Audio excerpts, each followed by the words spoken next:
We do, however, now have... oh, I lost my pictures. That's unfortunate. Next up on the list, we have... What did I say was next up on the list? The Ning'toow? Ning'toow! There it is. Alright. So we have the IKS Ning'toow and everybody's favorite core! Yay! The Dahar Master. Alright, so starting with the ship though. Ning'toow is a Burrell class, 4 attack, 1 agility, 3 hull, 3 shields, 22 points. Has a tech, 2 weapons, and a crew slot. Basic cloaking bar. After performing a sensor echo action, you may come about, parentheses, reverse direction. Because we don't know what that is. If you do so, place an auxiliary power token beside your ship. Okay, so this works with any sensor echo you can take. Chang 7 is hilarious with this card. I sensor echo before I move. I turn around, then I move. Then I can sensor echo again still. In the complete opposite direction of the one you thought I was going to. Which way am I going? You don't know, because I'm Chang. And Chang is mysterious. Yeah, this is the ship ability that the the ship Chang came in should have had, because that would make a very perfect I'm cloaked, you can't find me, and you can't lock onto me ship. Yeah, I mean, this and Scout 608 are the 2 most maneuverable ships in the game right now. Because this basically adds the Borg kind of, well, not the white maneuverability, but actually if you do a green maneuver after you do your come about and get your power token, you get rid of the power token, so that works great. Or if you have Chekhov on your ship. Good old Chekhov too. But yeah, in terms of maneuverability, this is definitely one of those ships that still needs it because of its low hull value, and because to be able to use this improved maneuverability, you need to have your shields down. So deflector screens is not helping you out on this ship.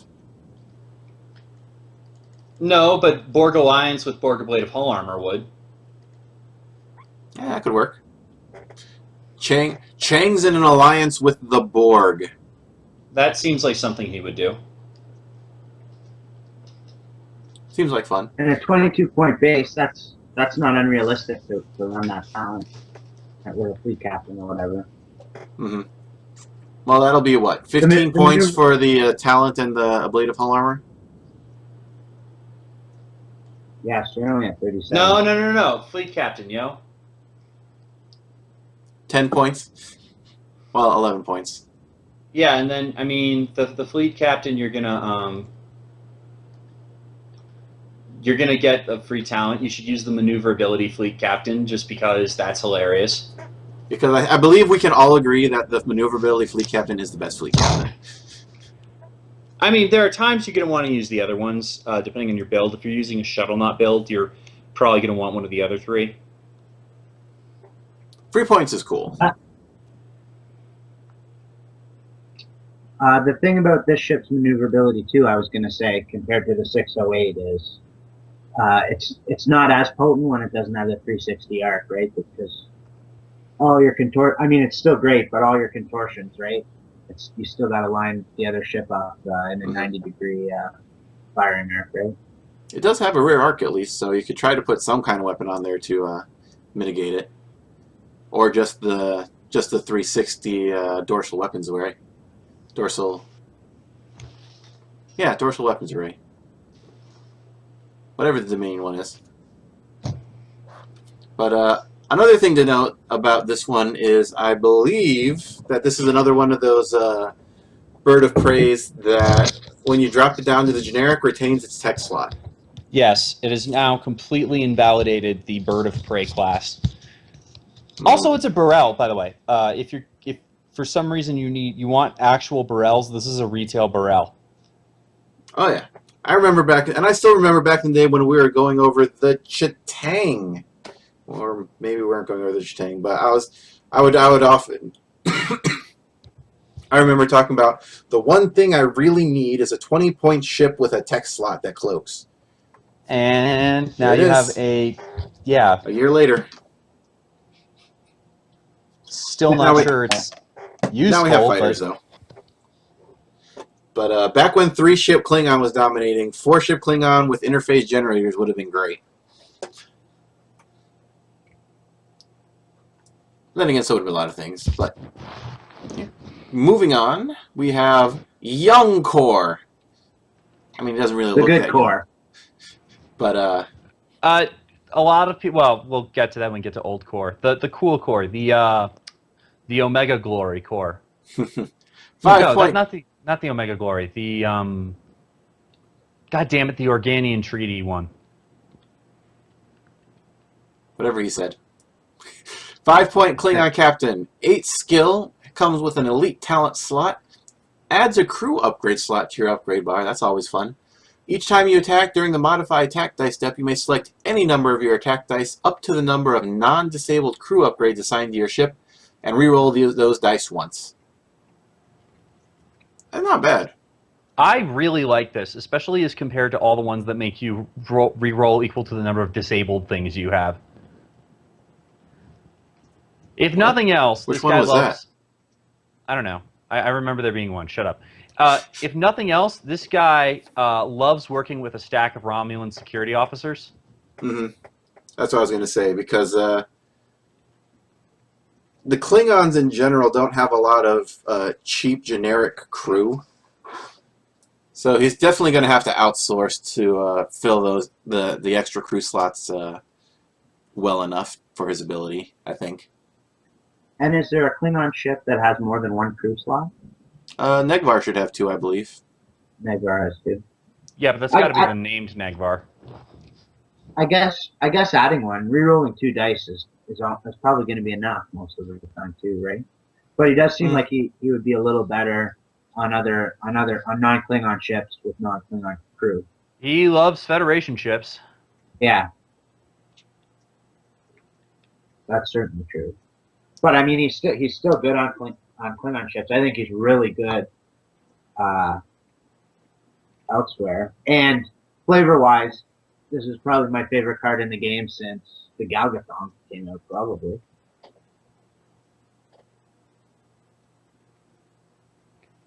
It's an interesting comparison.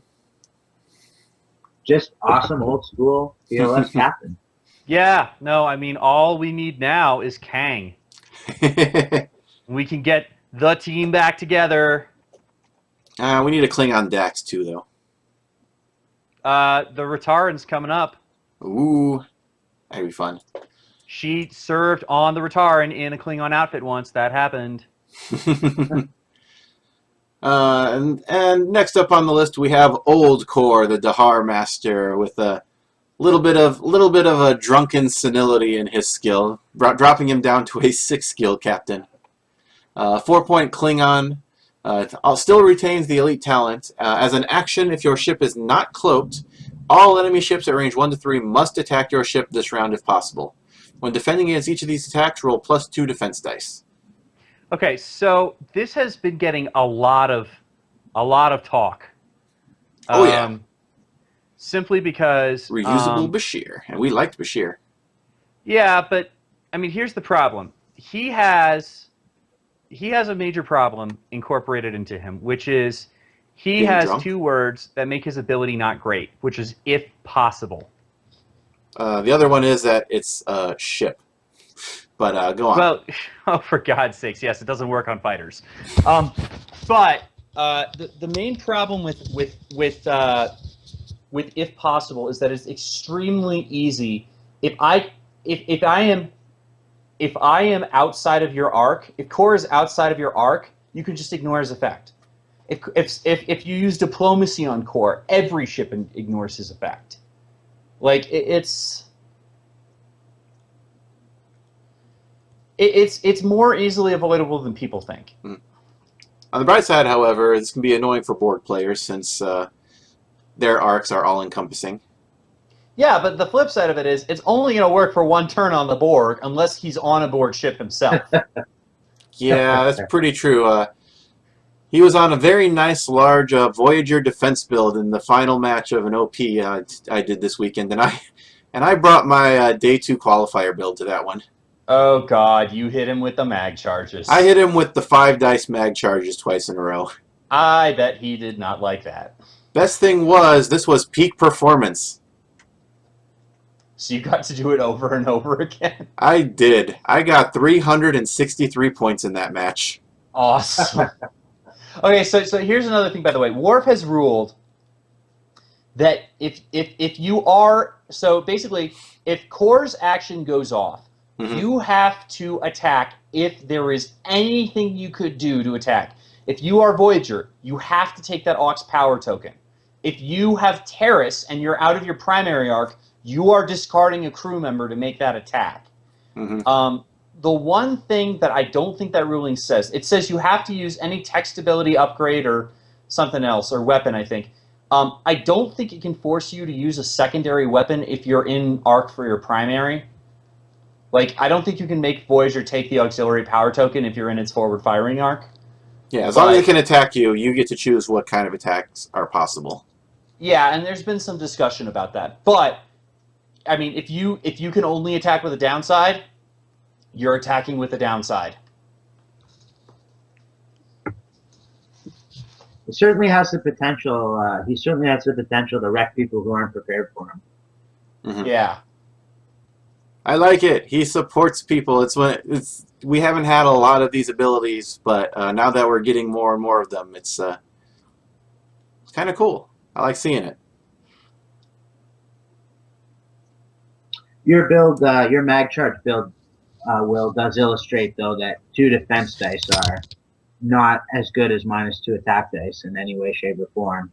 So Oh yeah, he's not quite Bashir in that way either. that's a good point. But he's reusable, and he works against more than one ship. So until we get one that actually says reduce all attack dice against him by 1 and doing his ability, that'd be really cool. I wish we could get someone like that. But till then, we've got Core, and Core is very fun, especially for people that don't bring against people that don't bring mag charges. Yeah. This is another Peter beloved card too, by the way, for what that's worth. Has he gotten this to work yet, or no? Is he still working on it? He hasn't come up with anything, but it's on his operating table, so to speak. So Put it on something with deflector screens, man. That'll be a pain. All right. Who do we have next up on the block? We have Admiral Martok. Oh, God. It's about time he got to be made an admiral, but unfortunately, his other incarnations, I think, are still better. 4-point Klingon Admiral for +1 skill. Comes with a talent slot. The fleet action for this guy is when attacking with your primary weapon, gain +1 attack die, and roll -2 defense die this round. You can convert one of your hit results into a crit result. He's so bad. Action so he's for an worse than attack Admiral die. Ducat, right? I don't think he's worse than Admiral Ducat. He does give you a little bit of conversion. Yeah, you get the -2 defense dice to get an extra crit in. I mean, Whereas first Ducat of all, is just +1 attack die. I mean, on Borg, that doesn't even matter. They're both exactly about primary weapons, so that's not going to help you if you're using a cool secondary weapon like mag charges, of course. They're both admirals with excellent captain counterparts. I mean, the problem is, look, let me put it this way. When you're comparing him to Ducat, has anybody ever seen anybody ever run Ducat? Admiral Ducat.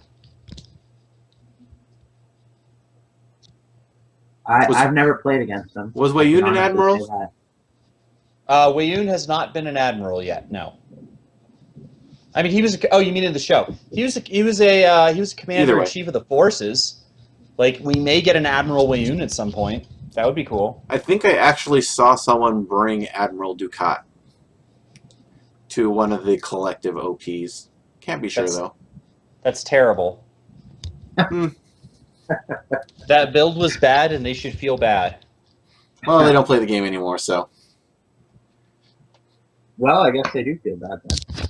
Well, I don't know. Remember who it was, but considering that there's only one other person that still plays the game down here with me, I'm assuming they don't play the game anymore. Stupid game. Oh wait, I missed another card. Beyond Admiral Martok, we have another Captain Worf. Got so many Captain Awesome. Worfs, he might even get his own series soon. I really hope not. Worf I hater. concur. That would be bad, I think. I think so, yeah. 3-point Klingon Captain, 4 skill. He doesn't have a talent. When defending during the roll defense dice step, you may roll up to 2 additional defense dice. If you do so, place an Aux power token beside your ship for each extra die you rolled. I like this with the ships that stack auxiliary power. The problem is those have better captains. It's really hard to take Worf over Janeway in one of those situations. Well, if you're doing one of the ones that doesn't get actions, like either the ISS Avenger or the ISS Defiant. Here's the other problem. The other problem is, like, other Captain Worf is also really good on ships that auxiliary power token stack, and I think I'd rather have him. Mm-hmm. I don't like them, but I have a complicated relationship with auxiliary power tokens. So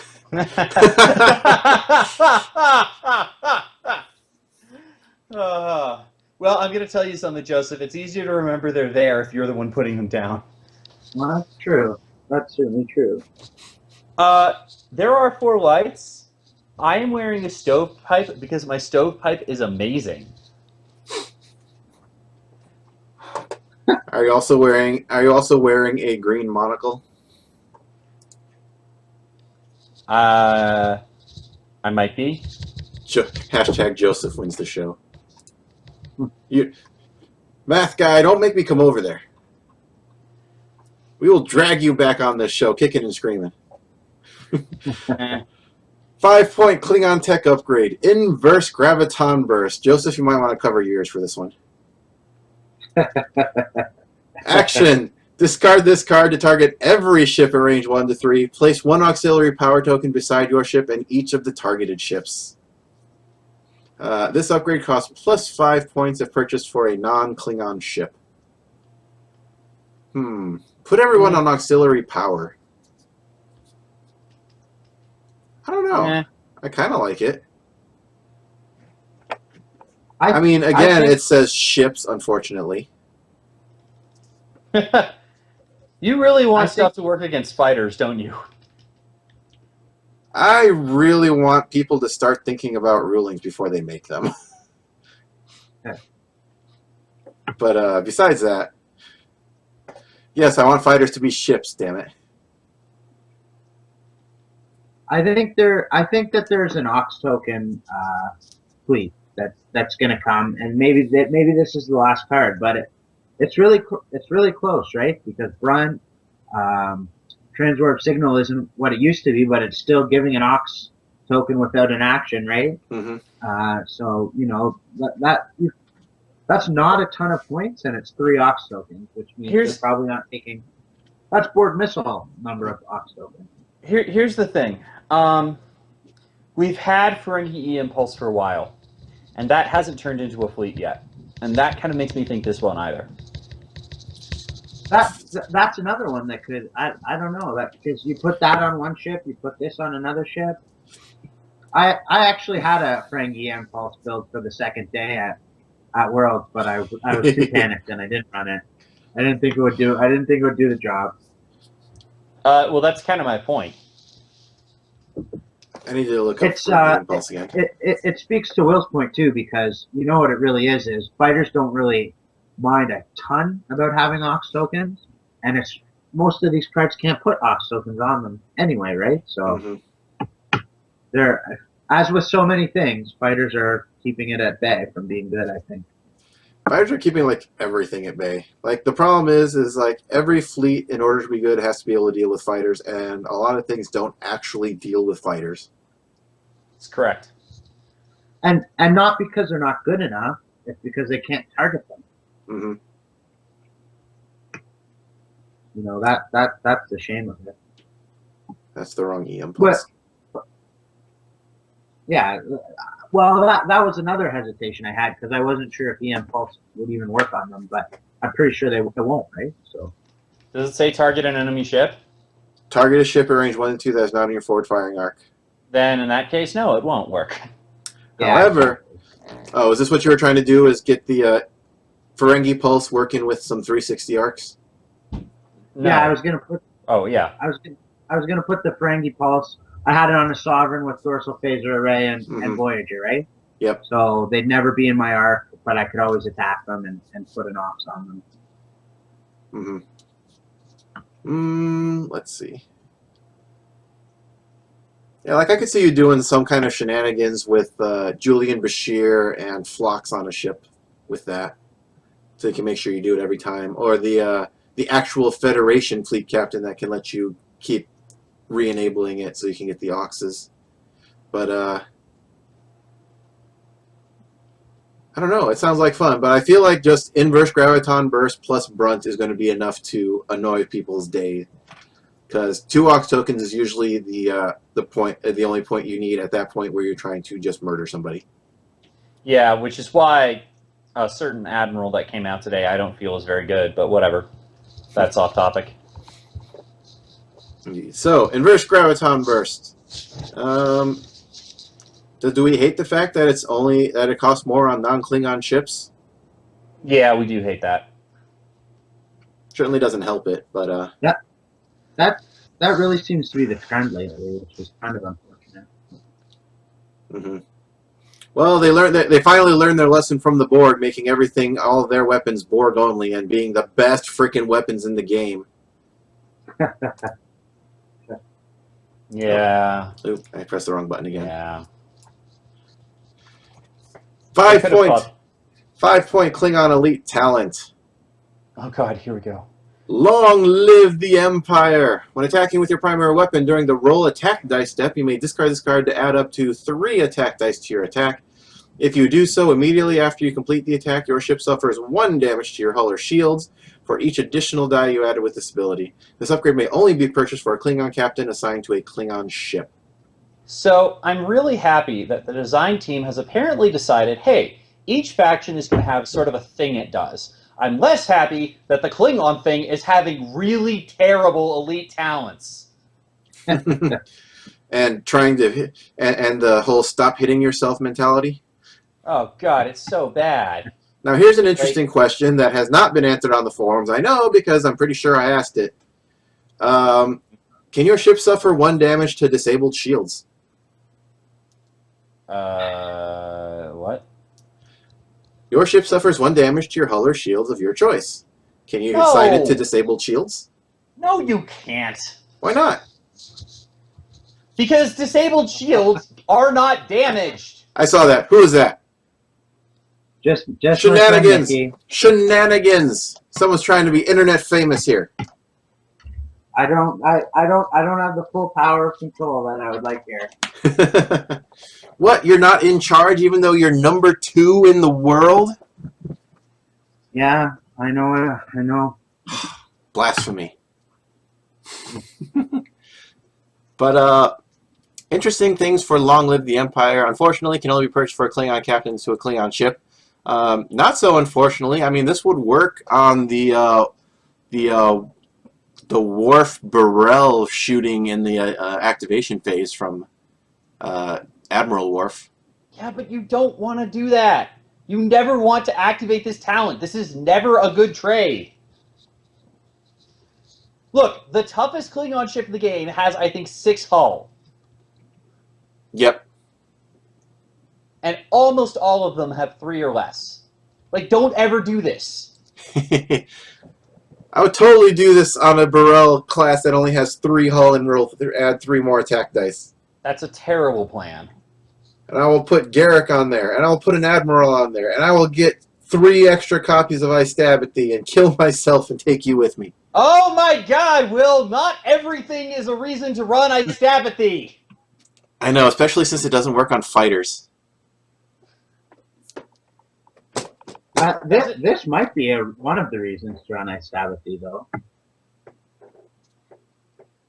Yeah, if only they didn't take up the same slot, though. If it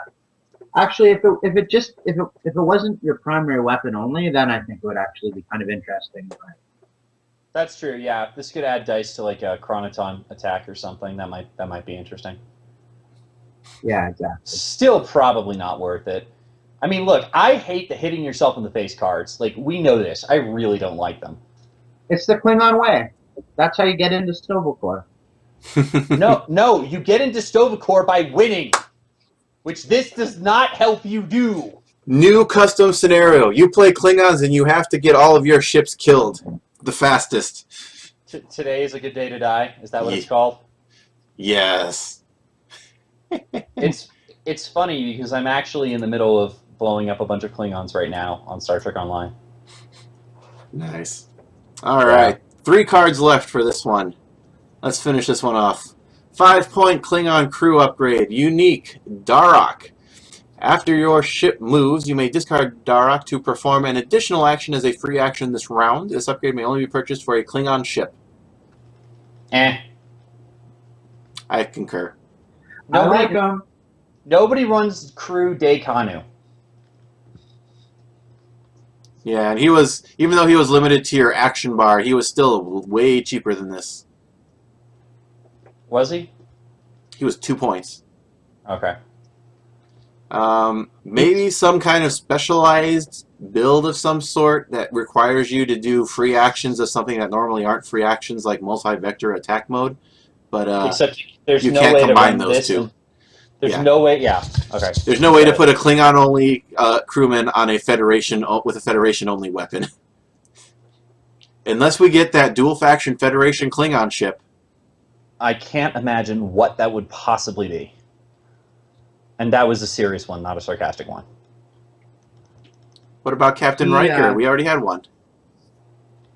What about what? The one where Captain Riker took over, the POG. Is it POG? No. Yeah, it is the POG, but like we already had that one, and it wasn't dual faction, so yeah. That's unfortunate. But the Dauntless isn't even dual faction. I don't know, Joseph. Can you think of anything for Darok? I like him a lot. I think I don't know exactly where he'll fit yet, but I think he's like the combo deck of attack wing now, right? Like I think we'll have a combo deck. We'll have some kind of one-shot attack or slingshot build.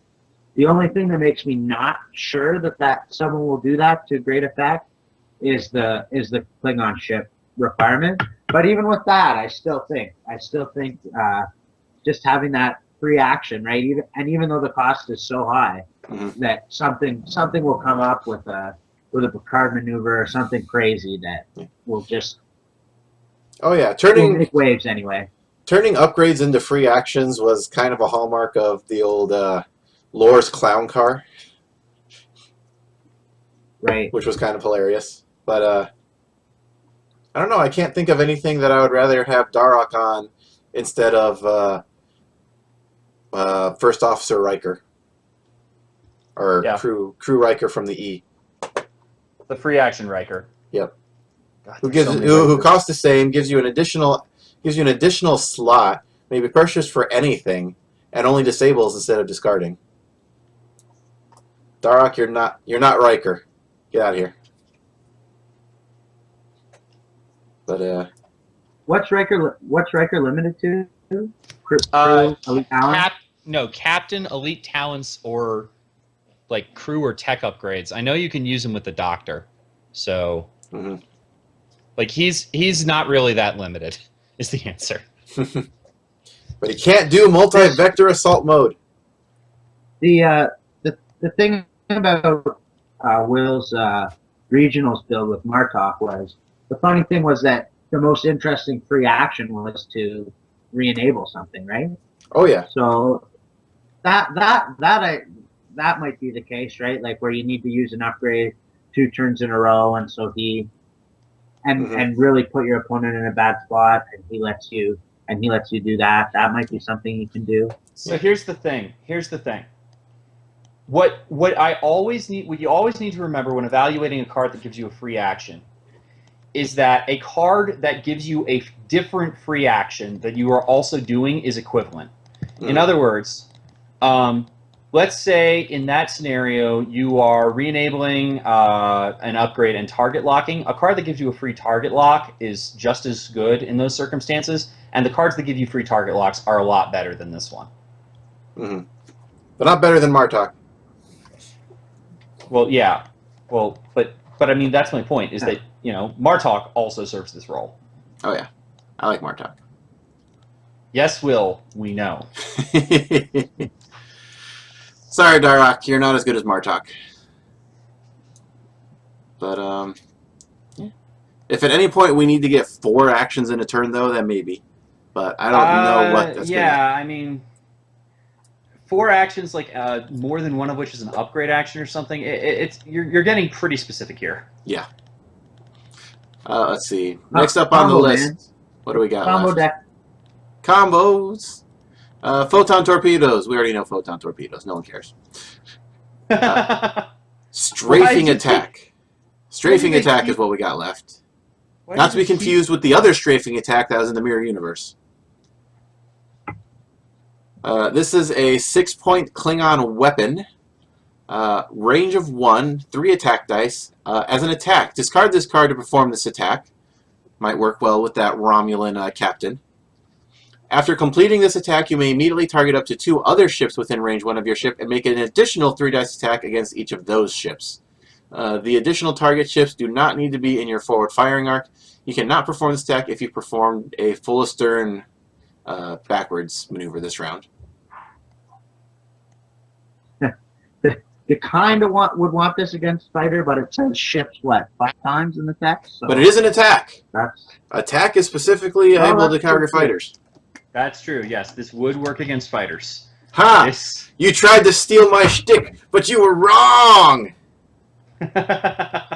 Sorry. Oh my god. Don't worry, Joseph. You'll find a catchphrase eventually. We all did. The Borg are amazing. Well, see, that was the thing. I was actually, if David had been able to make it to Origins, I would have played in the event, and I would have made us all T-shirts. I was telling Will this earlier. They would have been Team State of the Federation.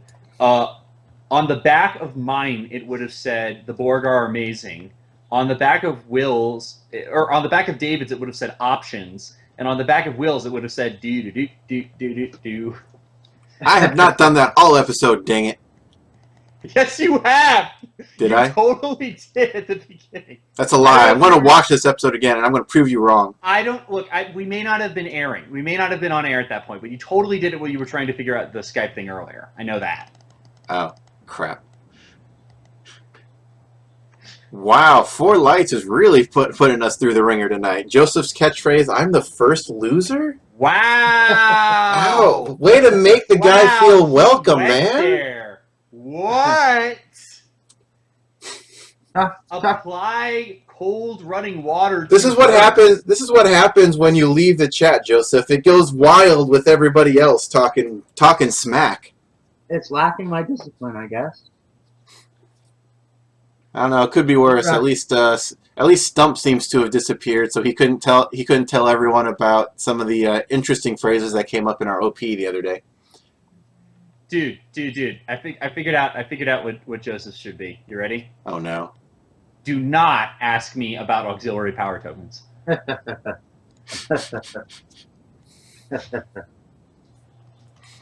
It's 4 Lights Peter. That would be hilarious. I would laugh really hard if 4 Lights was Peter. I'm certainly going to accuse him of that. Tomorrow. Where are we? Strafing attack. Did we care anything else about strafing attack? I don't know. It's very narrow. Mm-hmm. It's very works narrow. nice with Drex and Nagarin though, because you get multiple attacks and they work on all of them. That's true.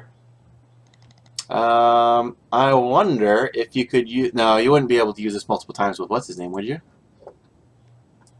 Loger? When attacking with a secondary weapon, you may add +1 attack die to this attack. Is that under the umbrella of things that can happen multiple times in a turn? No. It's +1 attack die. I thought they changed that Or- for when or to- attacking. No, wait, to the attack. God damn it, I can never remember this ruling. Well, I think they changed it so that when attacking also counts. So Well, no, I mean it doesn't get hit by the May ruling, but I can't remember which way it goes on the does this give you multiple bonuses in a turn ruling, like the Baldor.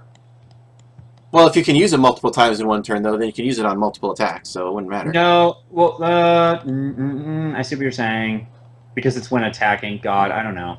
I hate this game. We all hate this game.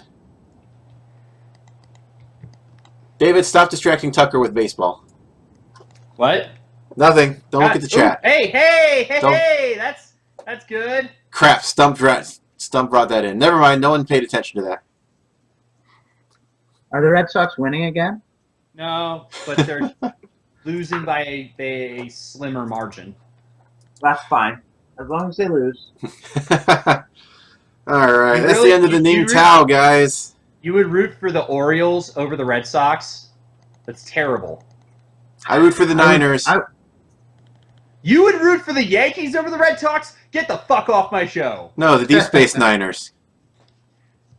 The Deep Space Niners. Well, you know what? They might have a better team than the Red Sox this year. Certainly better pitching. I was going to argue with you up until certainly better pitching. I really wish I could disagree with that. All right. Closing out today. I think we've driven Will crazy, Joseph. Back to your corners, children. It's a attack wing /stow /baseball podcast. It's a variety show now. Yeah, maybe that'll get Jeff listening again. He's a baseball fan. But, Will can do a song and dance number. We're laughing. Please no. I don't know if I could stand an entire musical act's length work of do do do do do do do. special news for the day. If you guys haven't checked it out already, the Dauntless is up on StarTrek.com. Just went up in the last couple hours. Kind of neat. 4 tech slots. Really interesting stat lineup. Just go check it out. We'll probably be talking about it in the next week or two, of course. Yeah. Let's see. I went to a back-to-back Matter of Honor and Peak Performance event this weekend. Lasted 11 hours. Loads of fun. Most interesting moment, which at the end of Matter of Honor was my opponent in the finals yelling, "You will have my babies." Oh, okay. Well, it was very interesting because I was getting chased around by the Borg Queen in a tactical cube, who was continually giving me syphilis. I'm sorry, space bacteria. Oh, I see. Oh. Well, okay. Oh, okay. It's a matter of honor. Yep, space bacteria. But beyond that, Tarok Nor actually went undefeated in the peak performance thing over there. I think I posted that on the website, and it was kind of hilarious. That's pretty sweet. He was using. Buster Walter is not a better manager than God. Then who, Tucker? John Farrell. Star Trek He's guys. Star way Trek. better. No, he's not. He led. I remember the year that Buck Showalter led the Orioles to like a 0-23 start. And they should probably lose every game. So think about that. What have I wrought?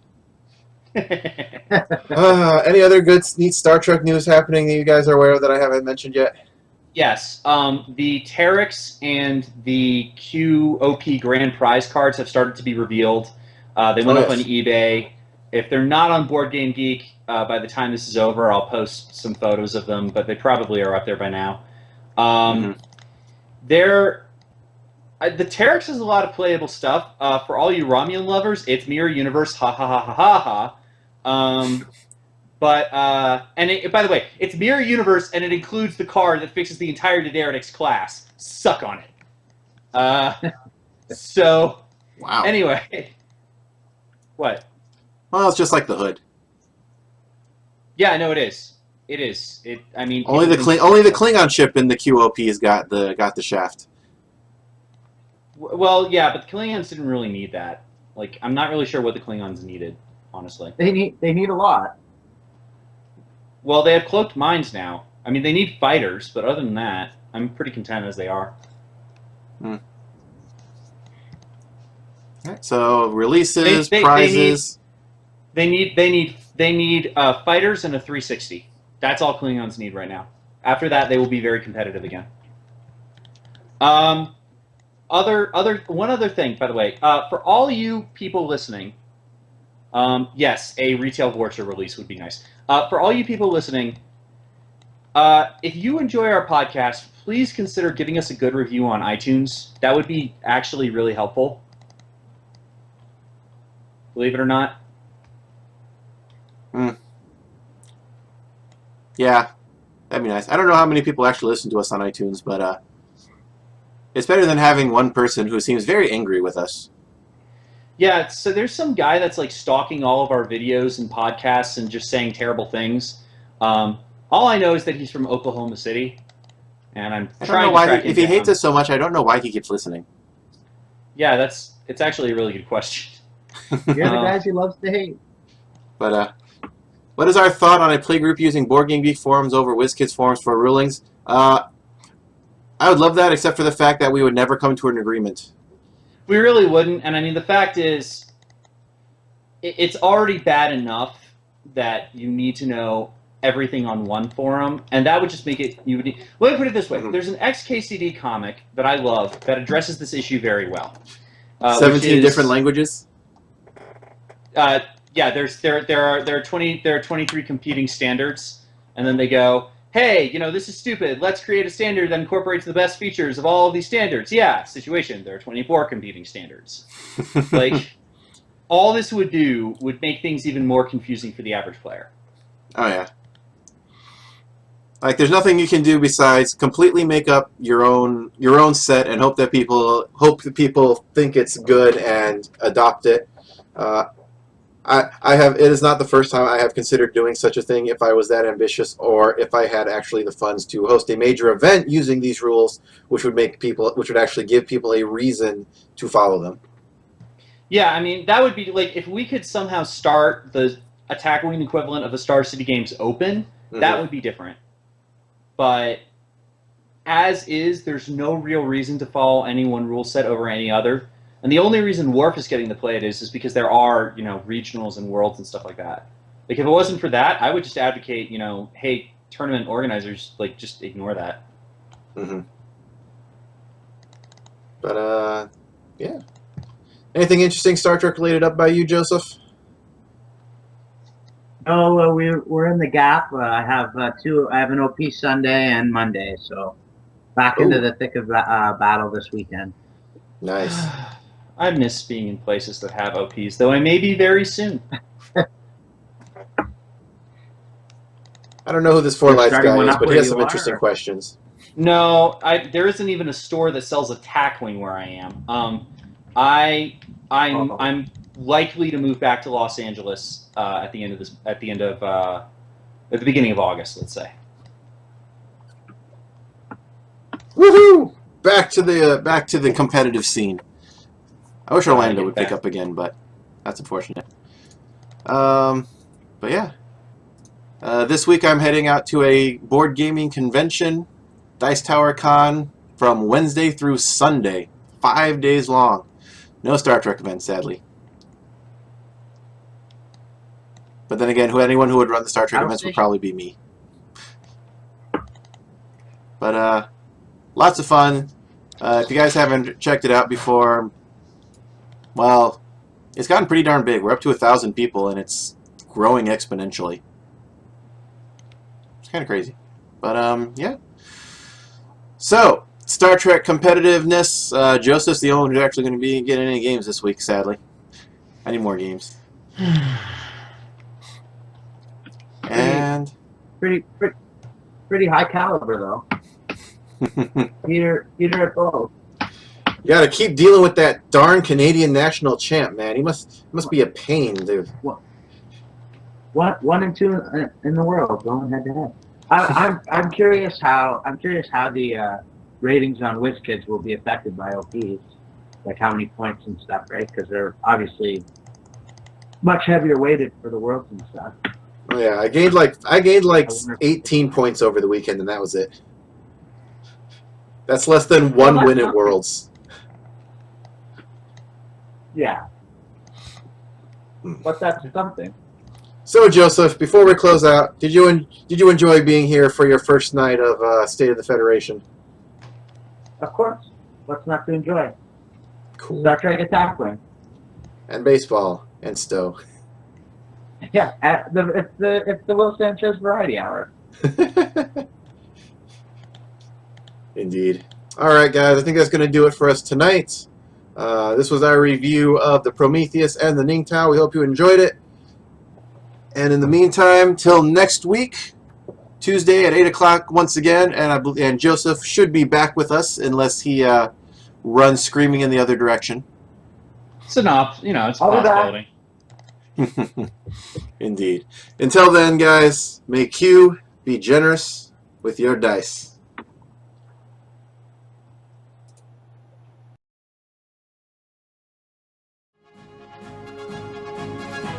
State of the Federation is a production of Will Sanchez, Tucker Kobe, and Joseph Bandu. We are not associated nor affiliated with WizKids NECA Games, and all opinions are our own except where otherwise expressly stated. All copyrights are copyright the respective rights holders.